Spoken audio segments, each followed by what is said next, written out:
కాంగ్రెస్ వచ్చినాక ఎట్లా ఉంది పాలన? ఆయన 6 గ్యారెంటీలు అన్నాడు, ఇస్తున్నాడు అయ్యా.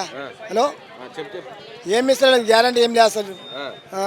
ఇచ్చినా అని చెప్పి విజయోత్సవాలు చేస్తుండు, పండుగ చేస్తుండు. ఏమి ఇచ్చినట్ట ఏమి లేదు అసలు. రుణమాఫీ కొంతమంది మాపేసి కొంతమంది చేయలేదు అసలు. రైతు బంధు ఇస్తున్నాడు, రైతు బంధు అసలు ఏం లేదు అసలు. రైతు బంధు అసలు లేదు. ఇప్పుడు 6 గ్యారెంటీలు అన్నాడు, ఒక్కటి కూడా అమలు కాలేదు. అది ఫ్రీ కరెంట్ ఒకటి ఇచ్చి చూడు. బస్సు ఫ్రీ కరెంట్ 2 తప్ప ఏం కాలేదు. ఏమైందంటే ఏం కాలేదు అసలు. అది కూడా వస్తలేదు అమ్మా. ఇప్పుడు రైతు బంధు ఇస్తలేడా? కంప్లీట్ బంద్ అయిందా? ఇప్పుడు రైతు బంధు రైతులే వద్దనుకుంటారంట కదా. ఎట్లా అనుకుంటే రైతులు ఇచ్చాడు వద్దంటాడు అంటారంట. ఎవడంటలేడు. ఇప్పుడు నిన్న తుమ్మల నాగేశ్వరరావు రైతు బంధు వద్దనుకుంటారు రైతులే అని చెప్పి. అవునా, వద్దంటారా? మళ్ళీ అడుగు. వద్దంటారు మీరు రైతు బంధు అంట. ఏం వస్తలేదా? మరి ఇంత ముందు ఉన్న ప్రభుత్వం బాగుందా? ఇప్పుడున్న ప్రభుత్వం? ముందు రైతు బంధు వచ్చింది మంచిగా, అన్ని చేసింది మంచిగా. ఇప్పుడైతే ఏం లేదు. ఏమంటే అడవి మాట్లాడు. పెద్దమ్మ ఎట్లా ఉంది ఇప్పుడు కాంగ్రెస్ వచ్చినాక? కాంగ్రెస్ అంతా లేదు నాయన. నా మోనికి పింఛన్ ఇస్తామని 200 కానించి 500 వరకు వచ్చింది. పింఛన్ బుక్ ఉడుకుంది, కాలు ఇరిగిన సర్టిఫికెట్ ఉంది, కన్ను కాని రాదు.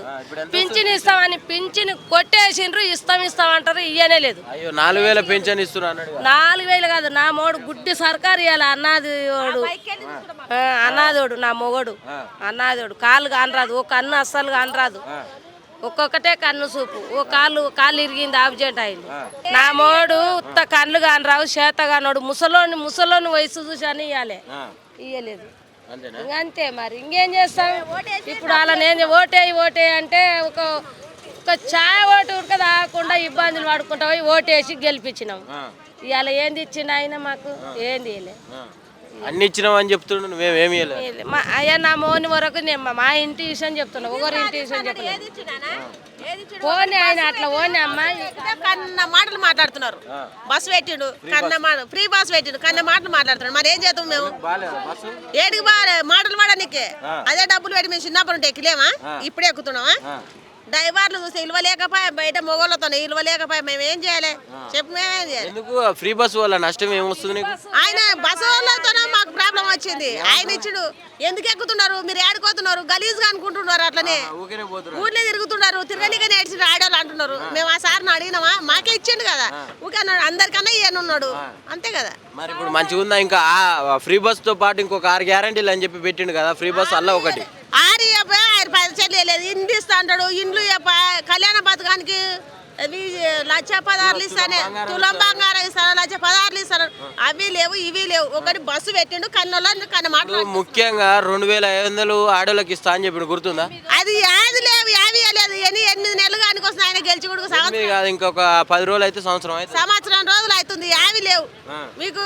ఎన్నడు నేను ఎక్కిన ఎమ్మడే ఇస్తా అన్నాడు. ఇది సంవత్సరం అవుతుంది కదా. ఈ సంవత్సరం వల్ల నేను అన్ని ఇచ్చినా అని చెప్పి పండుగ చేసుకుంటున్నాను. ఇచ్చిండు, యాది వేయలేదు. ఏంటికి ఇచ్చిండు? యాది వేయలే. పండుగ ఏం చేస్తాడో మళ్ళీ ఆయనకే గుర్తు. ఏం చేస్తాడో మళ్ళీ ఎక్కడ చేస్తాడో ఆయనకే గుర్తుండాలి. మాకేం చేస్తారు? లేనోళ్ళ అంతనే ఉన్నోళ్ళకే అవి ఇస్తున్నాడు, భూమిలో బావి పెడుతున్నాడు. లేనోళ్ళకి ఏమిచ్చిండు ఆయన? ఏమిచ్చిండు చెప్పండి? ఏమిచ్చిండు? 500కు గ్యాస్ అన్నాడు. అన్ని యాదిలే, గ్యాస్ లేదు, గీసు లేదు, యాది లేదు, ఉత్తదే కథం. ఎట్లా మరి ఇప్పుడు రైతుల పరిస్థితి కానీ, ఇప్పుడు మీ బిజినెస్ కానీ ఎట్లా ఉంది? ఇంతకు ముందు మంచిగా ఉండేనా, ఇప్పుడు మంచిగా ఉన్నది? ఏం బిజు మా రెక్క ఆడితే కడుపుకు నిండుతుంది, రెక్క ఆడకపోతే ఉత్తదే ఉంది. ఏమున్నది? మా రెక్క కష్టమే మాకు దిక్కు అయింది. ఎవరు చేసేది ఏం లేదు. ఎవరు గెలిచి మాకేం పెద్ద చేసింది ఏం లేదు. రైతు బంధు అంతే. మాకు భూములే లేవు, ఉన్నోళ్ళకి పడతాయి, లేనోళ్ళకి ఎవడు పడాలి. గుడ్డి మూడు గుడ్డి ఆయన పింఛనే ఇల్లుదంట. ఇండ్లు ఇస్తా అంటారు. ఇండ్లు ఏనాడు ఇస్తాడు? ఇచ్చినాడు, పోయినాడు. ఉన్నోళ్ళకి అందరు ఉన్నోళ్ళకి ఇస్తాడు, పేదవాళ్ళకి ఎవరికి ఇయ్యడు. ఓట్లు అయితే పేదవాళ్ళు కరెక్ట్. ఇప్పుడు సంవత్సరం అవుతుంది పాలన చెట్టు. కాంగ్రెస్ బాగుందా? చెప్తలేను సార్, చెప్తలేను. పోలే బస్సు ఎక్కితే మొగోళ్ళతో తిట్టదిన నీకే. ఏడుకోయినా మొగోళ్ళు ఫ్రీ బస్ ఎక్కిరు, ఫ్రీ బస్సు. ఏ దానికాడిపోయినా ఫ్రీ బస్సే అంటున్నారు. మమ్మల్ని గలీజ్గా తిడుతున్నారు. అది లేకుండా ఇంకా ఏమైనా చేసినా బాగానే ఉండు.